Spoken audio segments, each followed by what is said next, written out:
We started our foster adopt journey in 2006. We, at that time, found out that we couldn't have children, and we went through the process and adopted our oldest son privately. I feel like once the Lord places foster care on your heart, He doesn't ever take it away, right? And He just keeps peppering you with it. We got a phone call about a baby. And as I asked more about the story of what's the deal? Well, there were three more children that were part of the story. They had not had a stable environment for a long time. If ever. I don't think they ever did. If ever. I don't think that they've ever had a place to stable enough to even have a pillow that was considered their own. They had never had a home. They had never had a bed. They had never had a bedtime. They came to us at 4, 6, and 7, and years of age, and nobody could. I don't think they knew how to use a toothbrush. They didn't. Nobody could count to 10. They couldn't sing their ABCs, and they couldn't tell you the first letter in their name. I ended up, through mutual friends, finding out about Divinity.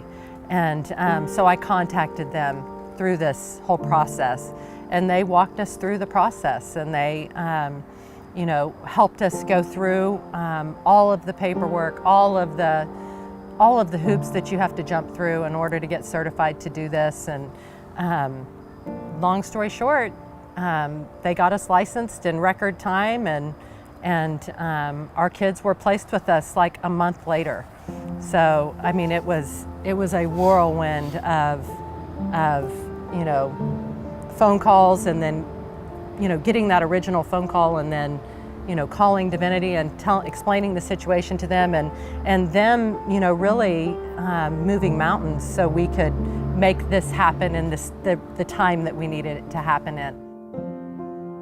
Divinity Family Services, we're a child placing agency, and the main services that we provide are finding, recruiting, training foster homes, and licensing those families to receive children in to their home to care for them while they're displaced from their biological family until they can either return home or achieve permanency through adoption or something along those lines.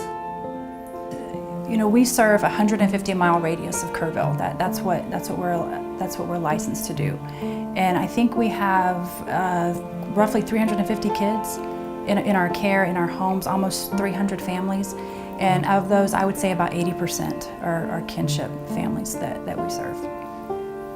It's a very, very difficult process to go through. There's so many different parts to it that people may not even be aware of, and so that's where we come in. We try to help them through that process, make it efficient. I think that the state does the best that they can, and I think that they set the laws and the rules, but what the state doesn't have is they don't necessarily have a platform to serve. And so where we're able to come in is we're able to provide that service to help the family get to where they need to be to be able to take care of the kids and get to the end of their case. I would call the need for families to care for children, it's huge. I would call it an epidemic.